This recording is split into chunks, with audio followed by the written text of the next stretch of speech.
if there's a Cliff's Notes version to trying to find your purpose in life, is there like, what would you say is like the most important thing to focus on when you're trying to figure out what your purpose is? Yeah. Well, I can give you two really quick answers. Number one, there's a great title of this book this guy wrote. This guy's popularized Stoicism for the modern era, called "The Obstacle Is the Way." Mm-hmm. So if you're worried about what your purpose is, go and find an obstacle. And we've all got obstacles in our life. And this is again why in my path of initiation we go within first, because you'll find plenty of obstacles in there. And once you start to face them, that is your purpose alone. And then the other thing is, if you don't have a purpose and you really feel you need one, then finding your purpose is your purpose. Mm. And then finally, aside from that, I do think there is an element today as well of simply letting go. You know, we so overlook that. We live in this culture of do, and that's not always a bad thing. Don't get me wrong. Taking action is very important, but sometimes it's being still, you know, and even being purposeless will paradoxically show you a deeper meaning of life, even beyond purpose as well. And just to, you know, echo what you were saying there, it's so true what you said, you know, and that is again one of the great things about Corey Wayne, that I found between him and other writers, especially in the whole, whatever you call it, pickup relationship, Manosphere. Yeah.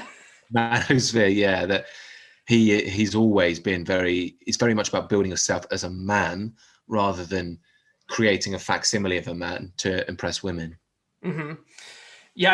And go back to what you said about sometimes finding your life purpose is your purpose.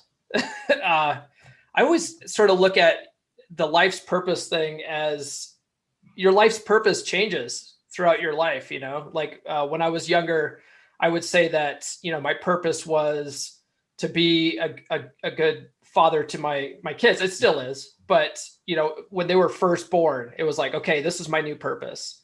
And, you know, being a good husband and stuff like that, that all fizzled away, but found other purposes since then. But you find little purposes along the way that sort of, I find, lead you into a bigger purposes. Would you? Definitely, yeah. And I think you also touched on something really important there as well, in that you're going with the flow of life, Mm-hmm. which I think is the most important thing. Because very often, again, like the Joseph Campbell quote I just mentioned a moment ago, one of the things is we're often looking for that great purpose, and it stops us seeing what life has got in store for us anyway. And Mm-hmm. more often than not, it's sometimes just about stopping and seeing what's actually happening in your life and addressing that. And you'll find plenty of purpose in that first, but that's what life wants you to do.